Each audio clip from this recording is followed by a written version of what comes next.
This is Andi Purewal for Boxing News. I'm joined by Jack Massey here in Saudi Arabia. Jack, how are you feeling? Biggest fight week of your life? Yeah, I feel good, mate. You know, it's all new. You know, first fight abroad overseas. So loving Saudi. It's just taking it all in. Got here yesterday morning, straight to bed, and then up this morning trained. Good to see the infamous Mike Tyson gym. Been training there this morning, and good, all good. First fight week abroad there, Jack, as you mentioned, and if you win the world's your oyster, you could go and do a number of things. You could travel the world with that world title around your waist.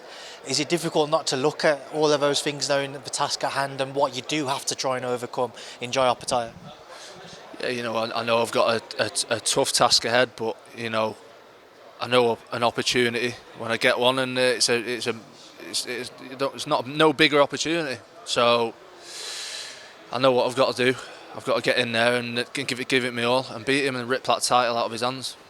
Jai, for many, the number one in the division. Do you feel like everyone or a lot of people have somewhat written you off and not given you a chance in this fight? Yeah, definitely. They have before, and they will again. But I'm here to prove everyone wrong.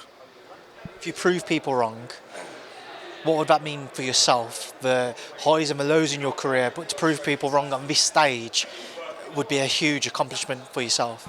Yeah, definitely. You know, it's nice to prove everyone wrong, but at the end of the day, it's about winning that title. I'm fighting for different reasons now. I'm fighting for my family and my little girl, and you know, it is nice to sort of say, you know, a bit of a middle finger up to everyone, like I told you so. But at the end of the day, I'm doing this for other reasons, and I'm doing it for the family, and doing it because I've dreamed about, you know, winning these sort of titles since I started boxing. So that's what it's mainly about. How have you found trying to prepare for Jai Opetaia? I don't imagine it's easy to try and replicate his style in sparring. Yeah, it's been tough, but we've got some good, a few good sparring partners in, so we've done all right. And obviously we've got Joe Gallagher in my corner and working on things. So he's been here, he's seeing it all. He's been in the bright lights before and world title fights. So experience like that, you can't pay for that. He's got it all, so it's good to have him, talking me through things and preparing me. Prior to obviously his fight with his rematch, with Maurice Breedis, he fought two Brits in Jordan Thompson and Ellie Zorro. Those fights didn't go very long. Have you studied any of those fights, or is there anything you can take away from those fights? Yeah, I've been watching the Breedis ones more than anything.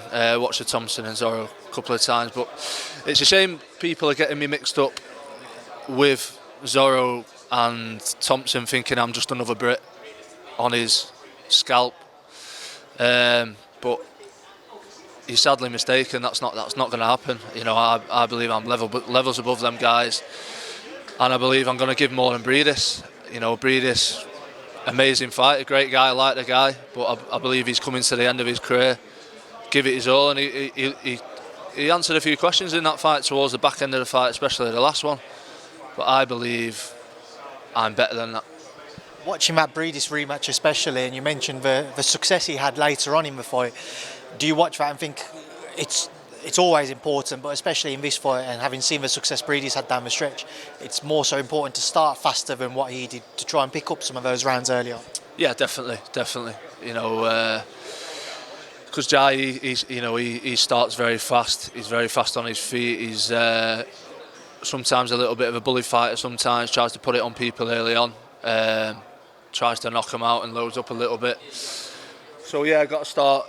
Just be switched on. Just be switched on from round one all the time. Just switched on and not make any silly mistakes. But I always finish strong in all my fights. So I'm always there, and I always finish strong. So that's where I believe I'll get him.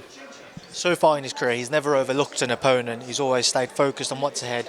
But he has obviously spoken about wanting to unify, wanting those other big names. Is there a hope at all that maybe this might be the one he takes his eye off the ball?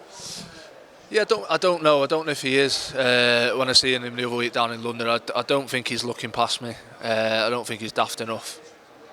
But I think obviously if you're doing interviews and people ask you the questions about unifying and talking names, your Billam-Smiths and this and that, you've got to answer the questions, haven't you? So he's just answering questions at the end of the day. I don't think he's coming out saying, I want such and such next and this and that. So I don't think he's looking past me. Just final one from me, Jack. How do you envisage Saturday night playing out? Jack Massey is coming home with that world title. Definitely, that's coming on the plane with me. Big celebration planned? Oh, massive, yeah. Yeah. Well, Jack, listen, best of luck on Saturday. I'm sure I'll see you about throughout the week, and thanks for speaking to me. Appreciate it. Thanks very much.